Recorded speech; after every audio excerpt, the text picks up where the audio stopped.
반갑습니다. 우리 옆 사람이랑 같이 인사합시다. 빛이 있으라. 빛이 있으라. 빛이 있으라. 그리고 이제 오전에는 클래식 예배로 같이 예배를 드리고 오후에는 다시 찬양 예배로 같이 예배를 드리는데요. 간단하게 먼저 교회 소식 먼저 나누고 다시 또 말씀을 보겠습니다. 우리 이번 주 수요일에 성탄절 예배가 오전 11시에 있습니다. 아까 목사님께서 말씀하셨던 것처럼 플로잉도 있고요. 또 같이 식사를 하게 되고 또 발표회도 있으니까요. 잘 준비해 주시고 그날 오셔서 또 여러 물품들을 또 재미있는 쇼핑호스트와 함께 잘 나누어 가셔서 한 분도 실망하지 않고 들어가실 수 있도록 좋은 시간이 되었으면 좋겠습니다. 같이 말씀 나누겠습니다. 오늘 함께 나눌 말씀은 구약성경 사무엘상 30장의 말씀입니다. 구약성경 사무엘상 30장 1절부터 마지막 절인 31절까지의 말씀이 길지만 저와 여러분이 한 절씩 교독하도록 하겠습니다. 30장 1절부터 31절까지의 말씀입니다. 제가 먼저 30장 1절부터 읽겠습니다. 다윗과 그의 사람들이 사흘 만에 시글락에 이른 때에 아말렉 사람들이 이미 네겝과 시글락을 침노하였는데 그들이 시글락을 쳐서 불사르고 거기에 있는 젊거나 늙은 여인들은 한 사람도 죽이지 아니하고 다 사로잡아 끌고 자기 길을 갔더라. 다윗과 그의 사람들이 성읍에 이르러 본즉 성읍이 불탔고 자기들의 아내와 자녀들이 사로잡혔는지라. 다윗과 그와 함께한 백성이 울 기억이 없도록 소리를 높여 울었더라. 다윗의 두 아내 이스라엘 여인 아히노함과 갈멜 사람 나발의 아내였던 아비가일도 사로잡혔더라. 백성들이 자녀들 때문에 마음이 슬퍼서 다윗을 돌로 치자하니 다윗이 크게 단합하였으나 그의 하나님 여호와를 힘입고 용기를 얻었더라. 다윗이 아히멜렉의 아들 제사장 아비아달에게 이르되 원하건대 에봇을 내게로 가져오라. 아비아달의 에봇을 다윗에게로 가져가매 다윗이 여호와께 묻자이르되 내가 이 군대를 추격하면 따라잡겠나이까 하니 여호와께서 그에게 대답하시되 그를 쫓아가라. 내가 반드시 따라잡고 그를 쫓아내리라. 이에 다윗과 또 그와 함께한 600명이 가서 부설시내에 이르러 뒤떨어진 자를 거기 머물게 했으되 곧 피곤하여 부설시내를 건너지 못하는 200명을 멀게 했고 다윗은 400명을 거느리고 쫓아가니라. 무리가 들에서 애굽 사람 하나를 만나 그를 다윗에게로 데려다가 떡을 주어 먹게 하며 물을 마시게 하고 그에게 무화과 뭉치에서 뗀 덩이 하나와 건포도 2송이를 주었으니 그가 만나 사흘 동안 떡도 먹지 아니하였고 물도 마시지 못하였음이니라. 그가 먹고 정신을 차리매 다윗이 그에게 이르되 너는 누구에게 속하였으며 어디에서 왔느냐 하니 그가 이르되 나는 애굽 소년이요 아말렉 사람의 종이더니 사흘 전에 병이 들매 주인이 나를 버렸나이다. 우리가 그렛 사람의 남방과 유다에 속한 지방과 갈렙 남방을 침노하고 시글락을 불사한나이다. 다윗이 그에게 이르되 내가 나를 그 군대로 인도하겠느냐 하니 그가 이르되 당신이 나를 죽이지도 아니하고 내 주인의 수중에 넘기지도 아니하겠다고 하나님의 이름으로 내게 맹세하소서. 그리하면 내가 당신을 그 군대로 인도하리이다 하니라. 그가 다윗을 인도하여 내려가니 그들이 온 땅에 편만하여 블레셋 사람들의 땅과 유다 땅에서 크게 약탈하였으므로 말미암아 먹고 마시며 춤추는지라. 다윗이 새벽부터 이튿날 저물 때까지 그들을 치매 낙타를 타고 도망한 소년 400명 외에는 피한 사람이 없었더라.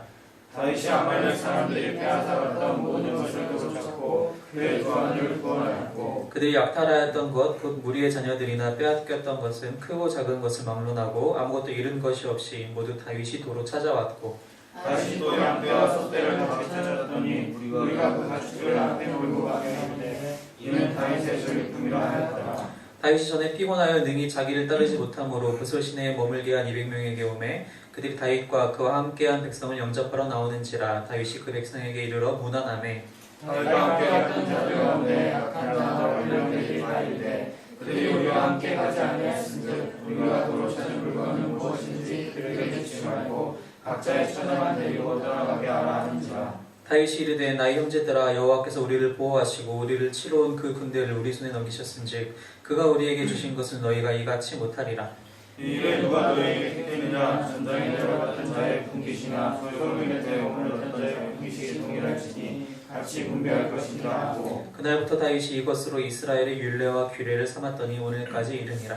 다윗이 시글락에 이르러 전리품을 그의 친구 유다 장로에게 보내었는데 오라 여호와의 원수에게서 장차솔을 너에게 선사하노라 하고 베델에 있는 자와 남방 라못에 있는 자와 얏들에 있는 자와 아벨에 있는 자와 시몬에 있는 자와 에스모아에 있는 자와 라갈에 있는 자와 열아무의 사람이 성읍들에 있는 자와 겐 사람의 성읍들에 있는 자와 홈라에 있는 자와 고라산에 있는 자와 알에 있는 함께 자와 읽겠습니다. 헤브론에 있는 자에게와 다윗과 그의 사람들이 연애하던 모든 곳에 보내었더라. 아멘. 본문 말씀이 좀 길지만 강해 설교를 계속 말씀을 계속 한 걸 보면서 이렇게 긴 구절이라도 소리를 내서 함께 읽으면 또 그 가운데 큰 은혜가 있는 줄 믿습니다. 3회서 말씀을 계속 우리가 같이 나누고 있습니다. 지금 이제 벌써 30장이 됐고 다음 주가 되면 31장으로 해서 3회상이 끝나요. 그럼 이제 다음 장에서 같이 나누겠지만 사울은 죽게 되고 다윗은 어떻게 될 것인지 흥미진진한 상황. 물론 우리는 내용을 다 알고 있지만 흥미진진하지 않을 수도 있지만 어쨌든 이것을 첫 번째로 보는 독자라 한다면 지금 흥미진진한 상황에 지금 많이 도착해 있는 그런 부분이기도 합니다. 우리가 지난 29장 말씀을 통해서 이제 블레셋 사람들이 이제 이스라엘을 치기 위해서 진군하고 있었어요. 그리고 다윗도 그 와중에 껴서 오게 되었죠. 어떻게 하면 이것을 이스라엘 사람과 자기가 싸우면 안 되는데 어쩔 수 없이 아기스왕아 쫓아는 왔지만 어떻게 이 상황을 모면할 것인가? 하나님이 그때 마지막 순간에 다윗을 그 사람들 블레셋 방백들의 마음을 완악하게 하셔서 그 사람들로 하여금 다윗을 시기하고 질투하게 하셔가지고 다윗이 다시 시글락으로 돌아가게끔 아기스왕이 그런 명령을 지난 29장에 내렸죠. 그 상황을 만들어주세요. 그래서 다윗이 다시 자신은 이제 이스라엘 사람들과 맞부딪힐 필요가 없이 자신이 머물던 곳으로 시글락 성읍으로 돌아오게 됩니다. 이렇게 하셨던 하나님의 이유가 있었다라는 것이 오늘 30장에서 더 자세하게 이제 서술이 됩니다. 하나님께서는 다윗을 너무 사랑하셔서 다윗을 보호하고 싶으셨던 거예요. 다윗만이 아니라 다윗을 따르는 모든 무리들을 하나님께서 보호하고 싶으신 마음에 이 모든 일들을 다 준비하셨다는 것입니다. 참 재밌는 것은 아말렉 사람들이 시글락을 쳐들어왔는데 쳐들어와서 한 것이 무엇이냐면은 아무것도 한 것이 없어요. 그냥 끌고 갔어요. 2절에 보니까 오늘 본문 2절에 보니까 거기에 있는 젊거나 늙은 여인들 한 사람도 죽이지 아니하고 다 사로잡아 끌고 자기 길을 갔더라. 여러분 전쟁이라는 것을 우리 머릿속에 딱 이미지를 띄워보면은 어떤 생각이 나죠? 피가 막 몰아치는 빨간색 화면만 쭉 나타나는 많은 사람이 죽어나는 것을 우리가 전쟁이라고 생각을 하는데 이 전쟁에서는 한 사람도 죽은 사람이 없다라는 거예요. 아말렉이 들어와서 시글락을 쳐서 불사르기까지는 했어요. 그들의 집을 불살랐을 수도 있고 성벽을 불살랐을 테고 하지만 거기 있는 어떠한 사람들도 죽이지 않았다는 겁니다. 하나님께서 그 아말렉 사람들의 칼을 다 막으셨다는 거예요. 어느 누구도 죽이지 아니하고 그 재산들과 사람들을 다 끌고 전리품으로 가져가게 됐어요. 여러분 왜 죽이지 않았을까요? 사실 아말렉 사람들의 마음속에는 다윗을 향한 복수심이 분명히 있었을 거예요. 왜냐면은 다윗은 어떻게 했냐면은 다윗이 시글락에 머무는 동안에 아기스왕의 전리품을 전해주면서 자기가 이스라엘을 친 것이 아니라 다른 이방 민족을 쳐서 이 전리품을 가져왔다는 사실을 숨기기 위해서 그 지역에 가면 진멸했어요. 어떠한 한 사람도 남아서 사실은 다윗이 아기스왕이요 다윗이 이스라엘 친 것이 아니에요. 우리 마을 와서 쳤어요. 라는 말을 하지 못하게 하기 위해서 아말렉이며 아말렉 다른 이방인이며 다른 이방인의 그 성읍에 가서 진멸하고 돌아왔어요. 아말렉 사람들도 다윗이 우리를 다 죽였어. 내 가족 내 친척들 다 죽였어. 그러면은 자신들도 시글락에 가서 다 죽이는 게 사실은 마땅해요. 복수에 의하면 피해 복수에 의하면 마땅한 것이죠. 그런데 전혀 그렇게 하지 않아요. 왜 그랬을까요? 가장 먼저 머리에 떠오르는 것은 다윗과 군사들이 그를 따랐던 600명의 군사들이 현재 시글락에 없었기 때문이에요. 만약에 이 600명의 군사들이 시글락에 있었으면 분명히 무력 충돌이 있었을 거예요. 그런데 아무도 없어요. 이들이 지금 시글락을 치러 막 만반의 준비를 하고 이 아말렉 사람들이 딱 갔는데 시글락에 보니까 아무도 없어요. 말 그대로 무혈입성을 한 거예요. 그러다 보니까 이 사람들 죽일 필요가 없어요. 한 명이라도 더 살려서 데리고 가면 노예로 쓸 수 있고 노예로 팔 수도 있고 다 돈이 되는 것들이니까 절대로 죽이지 않았던 거예요. 여러분 다윗의 마음에는 사실 이 아벡까지 아기스왕과 출정하면서 사흘길을 가는 동안 엄청난 마음에 그 혼란들이 있었을 거예요. 하나님 도대체 왜 내가 이스라엘 사람들과 맞부딪힐 수 있는 저 전장에 내가 나아가야 합니까? 하나님 제가 애타게 기도하지 않습니까? 빨리 이 상황을 모면하게 해주세요. 근데 하나님은 그 살 길을 걸어가게 하세요. 아기스왕과 다윗이 함께 출정하게 하세요. 다윗은 모르는 거죠. 왜 내가 이거 가야 되지? 왜 하나님은 이 출정을 떠나기 바로 전에 이거 사람들 다 정리해 주지 않으시는가?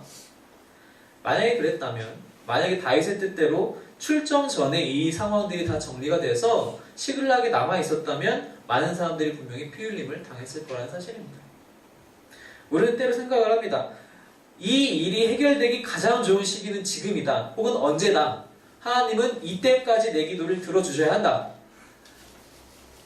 근데 항상 그렇게 하시나요, 하나님? 그러지 않아요. 하나님 우리 기도를 종종 가끔 어떨 때는 우리의 뜻, 우리가 예상한 방식대로 들어주시기도 하세요. 그런데 그 시기는 내가 예측한 시기, 내가 원하는 시기랑 또 달라요.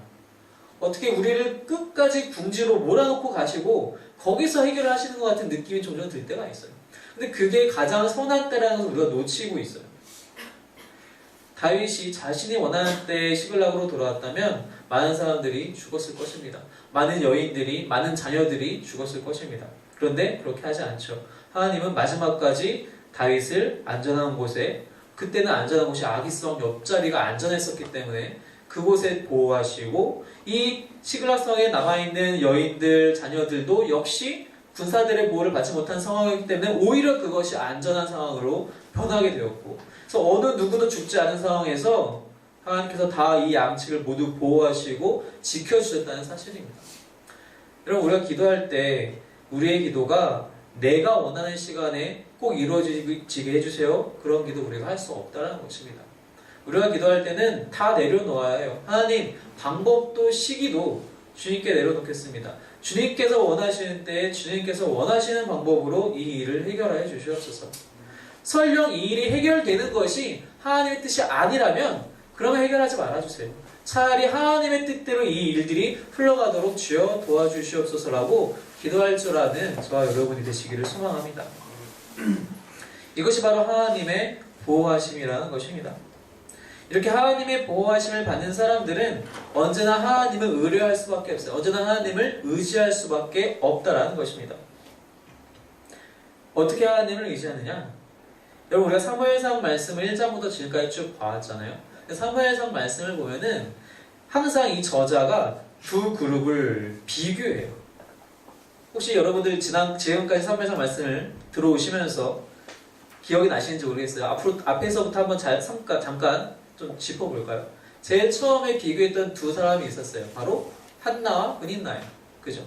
우리가 지금 사울과 다윗의 그 대립구도 관계를 계속 보느라고 사무엘이 잠깐 잊고 있는데, 사무엘의 탄생 속에는 한나와 브닌나의 그 대립구도가 있었어요. 브닌나는 자녀들이 있었고 한나는 자녀가 없었고, 그죠? 그 다음에는 사무엘이 태어난 이후에는 사무엘과 엘리 제사장 사이에 대립구도가 또 있어요. 엘리는 하나님의 말씀을 못 들어. 사무엘은 들어요. 밤중에 듣고 하나님 제가 여기 있습니다. 그 다음에 또 누구의 대립구도가 있죠? 사무엘과 엘리의 두 아들의 대립구도가 있어요. 그 두 아들은 제사장 직분을 감당하면서 어떻게 했어요? 다 자기가 갖다 먹는 거예요. 고기 바치면 고기 자기가 먹고, 좋은 뭐 술 갖다 바치면 자기가 먹고, 자기가 좋은 옷 입고. 하지만 사무엘은 그렇지 않았죠. 사무엘은 모든 사람들이 다 칭찬하면서 그 칭송 가운데 자라갔더라, 성장하였더라, 그렇게 얘기해요. 또 이제 사무엘과 이스라엘의 대립구도가 있어요. 이스라엘은 왕을 달라, 왕을 주시오. 사무엘은 아니다, 하나님이 너희의 왕이다. 사무엘과 사울의 대립구도, 다윗과 사울의 대립구도, 많은 대립구도가 나타납니다. 2장에서도 대립구도가 나타나요. 어떤 대립구도가 나타나냐? 바로 다윗과 사울 왕의 대립구도가 나타납니다. 같은 장에서 사울이 등장하지 않는데 그럼 어떻게 대립구도가 형성이 되느냐? 바로 28장에 나왔던 사울 왕의 모습과 대립이 형성이 돼요. 28장 말씀에서는 어떤 말씀이 있었습니까? 사울이 다급한 나머지 어떻게 해요? 엔돌의 무녀를 찾아갑니다. 찾아가서 사무엘의 혼령을 불러내려고, 그래서 그에게 무슨 말씀이라도 좀 들어보려고 찾아가는 장면이 나타나죠. 하지만 찾아갔지만 영 신통치 못한 이야기만 듣고 이미 자신의 심판 내용만 다시 반복해서 듣고 그리고 돌아오게 돼요. 오히려 쓰러지고 기력이 다해서 터덜터덜 돌아오게 되죠. 근데 오늘 30장에서 다윗은 어떻게 합니까? 다윗이 도착했더니 자기 시갈락성이 다 불탔고 많은 사람들은 인질로 끌려갔어요. 그때 사람들의 반응이 어떻게 했냐면 오늘 본문 말씀 30장 6절에 보니까 백성들이 자녀들 때문에 마음이 슬퍼서 다윗을 돌로 치자 하니 다윗이 크게 다급하였으나 사람들이 다윗을 죽이려고 다 너 때문이야 너 때문이야 너 때문이야 너 때문에 지금 우리가 이 자리를 비웃나 보지. 이건 우리의 모든 자녀들이 우리의 모든 아내들이 다 빼앗겼지 않느냐. 자 다윗을 죽이자. 이 한마음으로 뭉쳤을 때 다윗이 너무 마음이 급했어요. 이 상황을 어떻게 모면할 수 있을까? 그때 다윗이 가장 먼저 한 것은 하나님을 의뢰한 것입니다. 하나님께 의지한 것이에요. 사울 왕가에 대립되는 모습이죠. 사울은 다급했을 때 자신의 눈앞에 블레셋 저 대군이 찾아왔을 때 무엇을 했습니까? 무녀를 찾아갑니다. 자신이 금지했던 초원수를 자신이 직접 찾아가서 부탁을 하는 상황까지 오게 돼요. 그리고 그 결과는 아무것도 얻지 못했죠. 하지만 다윗은 이 다급한 상황에서 하나님을 의지했고 그래서 6절 후반부에 뭐라고 얘기하죠? 그의 하나님 여호와를 힘입고 용기를 얻었더라. 기력을 다해서 쓰러진 사울왕과는 달리 다윗은 힘있고 용기를 얻게 돼요. 그리고 나서 하나님의 에봇을 갖고 오게 하고 거기서 하나님께 묻습니다. 8절 말씀 보니까 다윗이 여호와께 묻자와 이르되 내가 이 군대를 추격하면 따라잡겠나이까 하니 하나님께서 이제 뭐라고 대답하시냐면 쫓아와라. 반드시 따라잡고 도로 찾으리라. 하나님이 격려하시고 용기를 주십니다. 갈 길을 보게 하십니다. 여러분 다급한 상황이 오게 되면 여러분들은 어떻게 행동하십니까? 궁지에 몰리면 사람의 참모습이 나타난다고 하죠. 그 사람의 그 적나라한 성격들이 드러난대요. 제가 요즘 보는 TV 프로그램 중에 무엇이냐면은 그 토요일 날 하는 프로그램인데 케이블에서 더 지니어스라는 프로그램이 있어요. 그게 무슨 프로냐면은 13명의 출연자가 있어요. 출연자 다 모여가지고 정말 머리 아픈 게임을 해요. 그날 하루에. 머리 아픈 게임을 하면은 12명은 남고 1명은 탈락이 돼요. 그건 빠이빠이. 그냥 떨어지는 거예요. 근데 이 최후의 승자 1인까지 남을 때 동안 13주, 12주를 계속 방송을 하면서 최후의 1인이 나누면은 그 1인은 상금이 뭐 변동이 있지만 수천만 원에서 1억을 넘을 수 있는 상금을 받게 돼요. 그러니까 사람들이 막 피 터지게 막 하는 거예요. 근데 그 게임 안에 배신도 있고요. 배반도 있고요. 사기, 모략 이런 거 다 들어가요. 이번 시즌에 보니까 사기꾼의 아이콘이 노홍철이 또 들어가 있더라고요. 아직은 살아남아 있던데. 그런 게임을 그 프로를 보면요. 사람들이 궁지에 처하니까 내가 지금 이번에 탈락할지도 모른다라는 생각을 딱 하게 되니까 눈빛이 바뀌어요. 어떻게 해서든지 거짓말을 해서 이 상황을 모면하려고 하고 진실을 얘기해서 이 상황을 모면하려고 하는 사람들은 그 13명 중에 몇 명 안 돼요. 그거 보면서 그 사람들 스스로 거기 그 프로그램 안에서 인터뷰를 할 때 뭐라고 얘기하냐면 아 사람들이 이렇구나. 이것이 작은 사회다. 우리 사람들은 정말 궁지에 몰리면 이런 행동을 보일 수밖에 없다. 이런 생각을 할 수밖에 없다. 얘기를 하더라고요. 그렇습니다. 우리는 정말 다급한 상황에 처하게 되면은 일단 어떻게 내가 이것을 모면할 것인가? 내가 이것을 어떻게 해결할 것인가? 하나님께 먼저 무릎 꿇는 것은 많이 생각하지 못해요.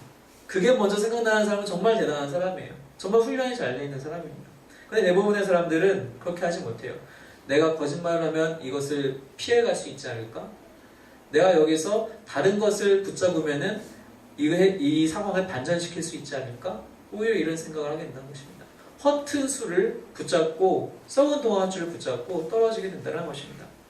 하지만 하나님의 보호하심을 경험한 자들은 하나님을 의뢰할 수밖에 없다는 것입니다. 그것이 첫 번째 반응이 된다는 것입니다.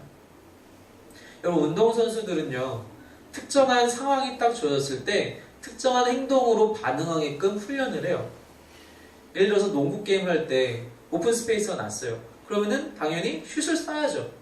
그게 그 사람들이 늘 훈련하는 거예요. 오픈 스페이스가 났는데 그냥 혼자 드리블만 하고 있으면 점수를 언제 내겠어요? 미식축구 게임도 마찬가지예요. 앞에서 많이 스크럼을 짜고 있을 때 빈틈이 보인다. 뛰어 들어가야 돼요. 저 멀리 자기 리시버가 있다. 공을 던져야 돼요. 근데 그걸 하지 않고 자기만 공을 붙잡고 있다가는 빼앗겨요. 근데 그것이 어떻게 훈련이 되느냐? 반복적으로 할 수밖에 없어요. 그 상황은 언제 올지 몰라요. 그러한 틈은 언제 나타날지 몰라요. 근데 그 틈이 나타나는 순간 내 몸이 먼저 반응하게끔 훈련하는 그것이 바로 운동선수들이 하는 훈련이에요. 신앙생활 마찬가지라는 것입니다. 우리가 어떤 상황이 언제 나에게 찾아올지 몰라요. 그때 하나님께 먼저 찾아가는 것, 먼저 의뢰하는 것이 그때 이루어지려면 우리의 평상시에 날마다 하나님을 찾는 것을 훈련해야 된다는 것입니다. 말씀으로 하나님을 찾아야 하고 기도로 하나님을 늘 찾아야 된다는 것입니다. 이것이 훈련이 안 되면 그 상황에 왔을 때 우리는 허둥지둥 어찌할 바를 몰라서 흔들리게 된다는 것입니다. 그 상황이 딱 찾아왔을 때 바로 하나님, 제가 여기 있습니다. 저에게 당신의 길을 보게 해주십시오. 무릎 꿇는 사람, 평소에 훈련하는 사람이라는 것입니다. 그런 훈련을 기뻐하시기 바랍니다. 우리가 지금 이제 말씀 큐티로 기도 생활로 우리가 개인 경건 생활 계속 훈련하고 있는데 열심을 다하시기 바랍니다. 이것은 단지 우리가 체크리스트에 표시를 하기 위해서 하는 것이 아니라 나를 살릴 수 있는, 내가 하나님께 더 가까이 갈 수 있는 정말 우리의 생명에 달린 훈련이라는 것을 잊지 마시기 바랍니다. 이렇게 하나님께 의뢰한 자들은 하나님으로 말미암아 만족할 수밖에 없습니다. 만족이 자연스럽게 돼요. 오늘 말씀해 보니까 이 아말렉 사람들이 이 수많은 재산들 다 전리품으로 가져와 가지고 너무 마음이 기쁜 거예요. 다윗은 지금 그들을 쫓아가는데 쫓아가는 중에 이제 뒤떨어진 한 사람을 만나죠. 애굽 출신 한 소년을 만나게 됩니다. 이 사람은 아말렉 사람들의 종이었어요. 근데 이게 병이 들어가지고 사람들이, 아말렉 주인이 이 종을 버려버린 거예요. 마침 그 와중에 다윗 왕과 만나죠. 그래서 이 사람에게 정보를 얻어서 지금 어디쯤에 이 아말렉 군대가 있다. 글로 가고 와라. 다윗이 그 얘기를 듣고 가봅니다. 갔더니 거기서 무엇을 하고 있느냐? 오늘 보면 16절 말씀해 보니까 그가 다윗을 인도하여 내려가니 그들이 온 땅에 편만하여 블레셋 사람들의 땅과 유다 땅에서 크게 약탈하였으므로 말미암아 먹고 마시며 춤추는지라. 온 땅에 편만하여라는 뜻이 무엇이냐면은 이 지금 아말렉 군대가 어느 정도의 숫자인지는 모르겠어요. 넓게 펼쳐져 있는 거예요. 여기저기 그냥 훌뿌리 흩어져가지고 마음껏 술 마시고 고기 먹고 흥청망청 취하면서 즐기고 있다는 거예요. 군대 다녀오신 분들은 아시겠지만 군대에서 이러고 있으면은 각계격투 다 죽기 십상이에요. 뭉쳐 있어야죠. 뭉쳐 있어야 서로 보호할 수 있고 경계금을 쓸 수 있고 그런 거잖아요. 근데 이들은 지금 그런 거 없어요. 일단 지금 자기 수중에 들어와 있는 거, 그게 지금 중요한 거예요. 여러분, 이들은요, 자기들이 지금 얻어놓은 이 전리품으로 만족했어요. 이게 전부라고 생각했어요. 다 얻었다고 생각했어요. 그래서 더 이상 부러울 게 없는 거예요. 그러니까 이제 남의 땅 들어와가지고 먹고 마시고 취하고 자고. 우리도 가끔 그런 얘기 하죠. 등 따숩고 배부르면 졸린 거밖에 없고 다 세상이 내 것 같고. 여러분 정말 그렇습니까? 등 따숩고 배부르면 세상이 정말 다 내 것입니까? 다 만족을 하십니까? 그건 그냥 생리적인 욕구를 만족한 것밖에 아무것도 아니라는 것입니다. 여러분, 우리는 진짜 무엇으로 만족을 해야 하는 것입니까? 우리는 하나님만으로 만족해야 된다는 것입니다. 이런 없어지는 것들로 다 썩어 문드러질 것들 우리가 만족할 수 없다는 것입니다. 양 한 마리, 소 한 마리, 그런 거로 우리가 만족할 수 없다는 것입니다. 그런 것은 그냥 아무것도 아닌 거예요. 영원한 것, 하나님 한 분만으로 우리가 만족해야 된다는 것입니다. 다윗은 이것을 정말 잘 알고 있었어요. 말씀을 다른 데서 한번 볼까요? 시편 말씀입니다. 너무나 잘 알고 있는 말씀인데요. 시편 23편 말씀.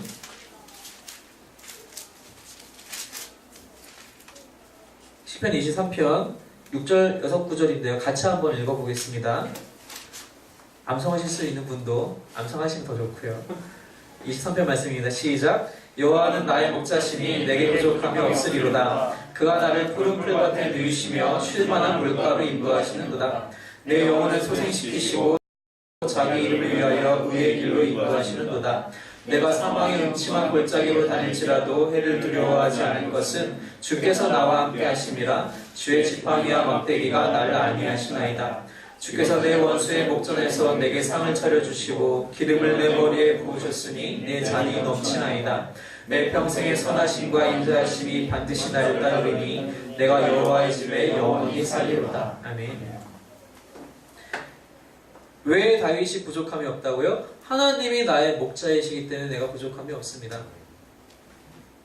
내가 푸른 풀밭에 누워있기 때문에 부족함이 없는 것이 아니라, 나에게 마실 물이 있기 때문에 부족함이 없는 것이 아니라, 하나님이 나의 목자이시기 때문에 내가 부족함이 없다는 것입니다. 풀밭은, 물가는 그냥 보너스로 따라오는 거예요. 하나님이 그냥 당연하게 주시는 거예요. 우리가 그걸로 만족하는 것이 아닙니다. 내가 누구와 같이 있느냐, 하나님이 나와 함께 하신다는 것, 그것으로 만족하는 거예요. 그렇기 때문에 4절에서 얘기한 것처럼 내가 음침한 골짜기를 다닐지라도 내가 왜 두려워하지 않느냐? 하나님이 나와 함께 하시기 때문에.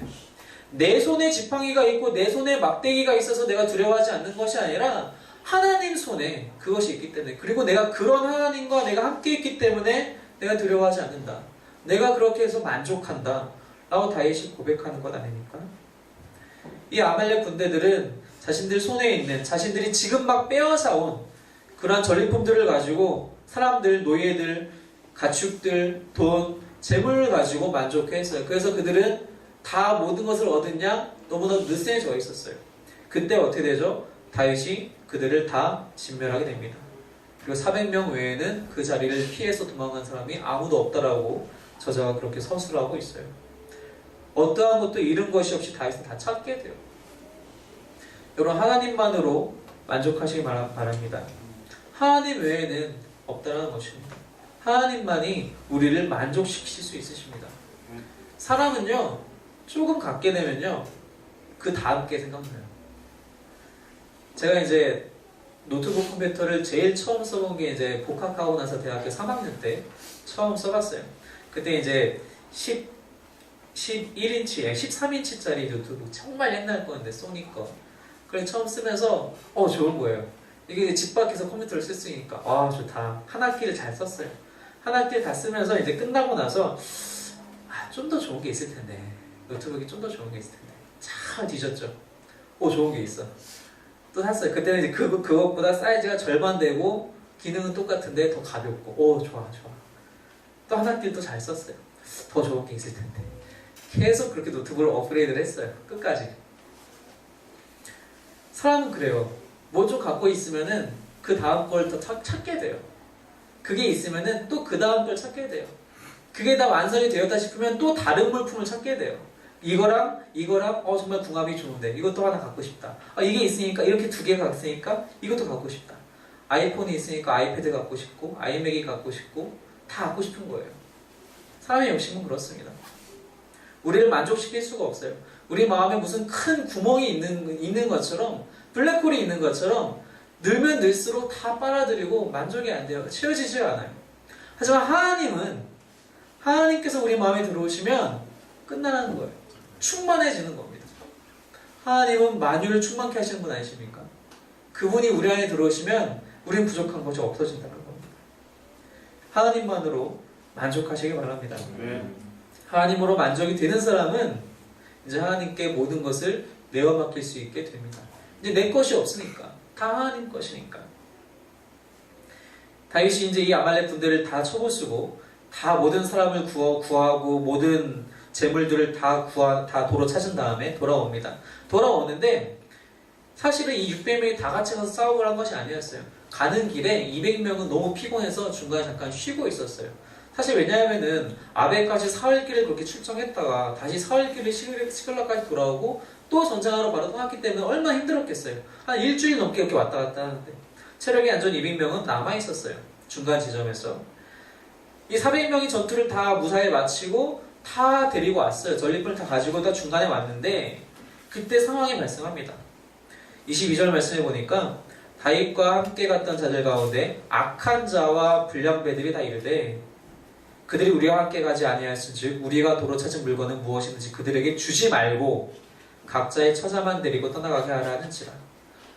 저 사람들은 피 안 흘렸잖아요. 다윗, 우리가 저 사람들한테 왜 양과 소와 돈을 좋아합니까? 그냥 자기들 와이프랑 자기들 자녀들이랑 그런 사람들만 데리고 가라고 하세요. 나머지는 다 우리가 다 사이좋게 나눠 가십시다. 그런 말을 하는 사람들이 생겼습니다. 여러분, 이런 생각이 도대체 왜 발생하는 걸까요? 사실 이 600명은 정말 동고동락한 사람들이에요. 이 600명은 사울에게 쫓김당하면서 광야에서 어려운 시절 다 같이 겪은 전우들이에요. 근데 지금 눈앞에 재물이 딱 보이니까 사실 이 사람들은 지금 아말렉을 치면서 자기들 것만 갖고 온 게 아니라 아말렉이 다른 부족들도 많이 쳤기 때문에 많이 쌓아놓은 축적된 전리품을 다 갖고 온 거였거든요. 눈앞에 재물이 보이니까 전우고 뭐고 없는 거예요. 이거 우리가 그냥 다 가집시다. 저 사람들은 피 안 흘렸는데 우리는 여기도 다치고 여기도 다치고 다리도 아프고 신경 다 써가지고 죽을 각오를 하고 싸웠는데 우리가 가져야죠. 여러분 이런 생각의 베이스에는 나의 노력과 나의 땀 흘림이 가장 큰 우선순위다라는 마음이 있다라는 것입니다. 이거 정말로 우리가 조심해야 할 교만함의 원천입니다. 세상에서는 노력을 중요하게 여깁니다. 땀 흘리는 만큼 우리가 일한 만큼 벌고 번 만큼 사용하고 먹을 수 있다라고 세상에서 얘기를 합니다. 그것이 세상의 기준이에요. 노력은 배신하지 않는다 이런 얘기 많이 들어보셨죠? 그래서 우리 열심히 노력해요. 여러분 노력이 다입니까? 아닙니다. 노력이 다라고 생각하는 그 순간 내가 모든 것을 이룰 수 있다는 생각으로 쉽게 이동합니다. 내가 노력해서 이만큼 일궈냈어. 내가 땀 흘리고 피 흘려서 이만큼을 취했어. 내가 했어. 이게 바로 교만으로 빠지게 된다는 것입니다. 하지만 이 모든 것들은 내가 한 것이 아니라 하나님이 하신 것이라는 사실입니다. 다윗이 이것을 정확하게 이야기를 해요. 23절 말씀에 다윗이 이르되 나의 형제들아 여호와께서 우리를 보호하시고 우리를 치러온 그 군대를 우리 손에 넘기셨은즉 여호와께서 넘기셨은즉 그가 우리에게 주신 것이나 이건 우리가 취한 것이 아니라 우리가 빼앗아 온 것이 아니라 내가 벌어들인 것이 아니라 그가 우리에게 주신 것이다. 근데 어떻게 너희가 이것을 이같이 행하려고 하느냐? 그럴 수 없다. 하나님이 하신 것이다. 아까 우리가 방금 읽었던 시편 23편의 말씀도 똑같이 다시 그렇게 얘기하죠. 하나님이 푸른 불밭을 주셨고 하나님이 쉴만한 물가로 인도해 주셨고 하나님이 골짜기에서 나를 보호해 주셨고 하나님이 원수의 목전에서 나를 높이셨고 하나님이 하셨다. 우리는 스스로를 구원할 수 없습니다. 어떠한 것으로도 우리는 스스로를 구원할 수 없어요. 스스로 구원할 수 없는 존재가 무엇을 스스로 쌓을 수 있겠습니까? 절대로 그럴 수 없다는 것입니다. 모든 것은 하나님의 은혜이고 하나님께서 하신 일이라는 사실입니다. 믿는 자들 가운데서도 가끔 그런 얘기를 할 때가 있어요. 조심해서 우리가 얘기를 해야 되는데 부분이긴 한데 내가 열심히 기도해서 이만큼 되었습니다. 아니에요. 하나님이 그 기도 들어주시고 하나님이 복 내려주시는 겁니다. 내가 이만큼 전도해서 이 교회에 부응했어. 아니에요. 하나님이 그 영혼 그 교회에 보내주신 겁니다. 절대 내가 전도한 건 아니라 우리가 신앙생활을 할 때 그래서 단어 선택을 잘해야 돼요. 내가 한 것입니다. 아닙니다.